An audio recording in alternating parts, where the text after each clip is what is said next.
Since New Jersey has exhibited an appetite for spending an extraordinary amount incarcerating its young people, what we're seeking to do is to close these half-full to one-third full prisons and reinvest those resources in the creation of a community-based system of care that, yes, addresses those kids who are presently incarcerated, but also thinks sort of preemptively about, so the kids who may need additional supports, how do we preempt a situation where a kid finds him or herself in a youth prison in the first place? And so today we're on this bus to go to Jamesburg Youth Prison. It's the largest and oldest youth prison in New Jersey. Today, it celebrates its 150th anniversary. It's been alive for 150 years. And what we know is that not only is it racially discriminatory, but it also doesn't work. That is to say that when kids go into Jamesburg, they don't come out any better. In fact, they come out worse. And so today we're going to stand together outside of the youth prison called Jamesburg, and we're going to say collectively together that 150 years is enough. So the reason why taking this bus trip is important is because you'll see it's going to take us some time to get to Jamesburg. It's not close, which means it's not close to families, which means that kids who go there don't see their families. They're not close to home. They're in these faraway facilities that are broken. So we want to create a new system that is rehabilitative, that has wraparound services, that's focused on kids who need secure care and who need love and services that young kids need, young people need. So that's what we're doing. So I want to introduce my colleague, Andrea McChristian. She's a civil rights attorney like I am. She's done a lot of work on this issue. She cares deeply about this issue as a person who cares about racial justice and social justice and equality. Andrea McChristian. Hi everyone, good morning. People often ask me about why they should care about this issue, and I think it really breaks down into three different issues. One, we're going to get you on the stats, where we're going to look at the racial disparities and see that black kids in New Jersey are 24.3 times more likely to be sent to a secure juvenile facility than a white kid, even though black and white kids commit offenses at similar rates. So we're going to get you on the statistics and the numbers. On one hand, we might get you on the economics. We might say that $60 million per year is going to 3 youth prisons, whereas only $8 million is going to community-based programs, which are keeping kids in our community. Or on the last point, we might get you on the moral argument, where certain kids are seen as kids. For example, if this was happening to white children, if white children were being incarcerated at exorbitant, unexcusable rates, this would be an issue on everyone's tongue. This would be an issue on every PSA you ever saw.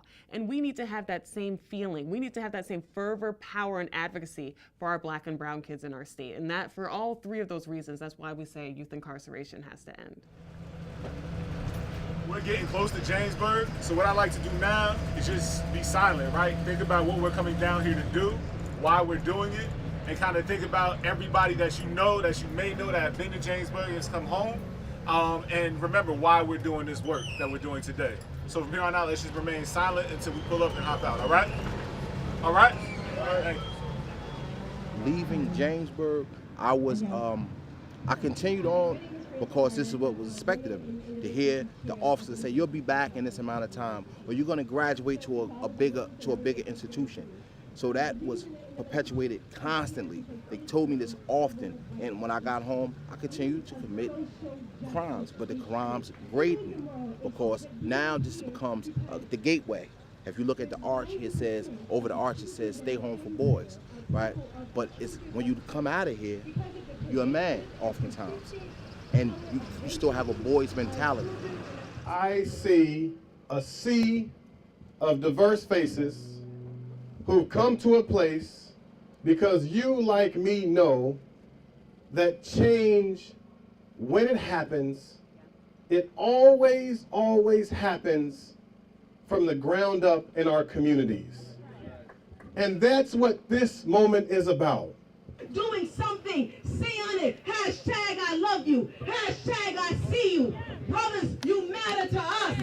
Take a picture, take a selfie. selfie of yourself and let the entire world know that you are at Jamesburg outside the facility to say that 150 years is enough. There are about 250 kids who are incarcerated in the whole state of New Jersey, but 13 of those kids are white. 13, even though black and white kids commit crime at the same rate. And what that speaks to is a racially discriminatory response to some kids, particularly of color, when they commit crime, as opposed to the way in which white kids are treated when they commit crime. We've been really intentional about creating space for there to be public education and discussion around transforming youth justice in New Jersey, individual meetings, doing briefings for legislators, interacting with candidates for governor. It is our desire that when the new governor takes the seat in January, when the new members of the legislature or existing members of the legislature take their seats in January, that this issue will be teed up and will continue. I think what was really encouraging about today was that we had better than 300 people from across the state of New Jersey representing more than 50 organizations outside the gates of Jamesburg calling for its closure. And we are focusing on continuing to build a groundswell of support from the ground up in our communities across New Jersey to ensure that our elected officials take notice. And so today, outside of the gates of Jamesburg Youth Prison, 150 years in the making, we launched this campaign to build strong children so that we don't need to repair broken men and women. 150 years is enough. 150 years is enough. 150 years. Thank you so much.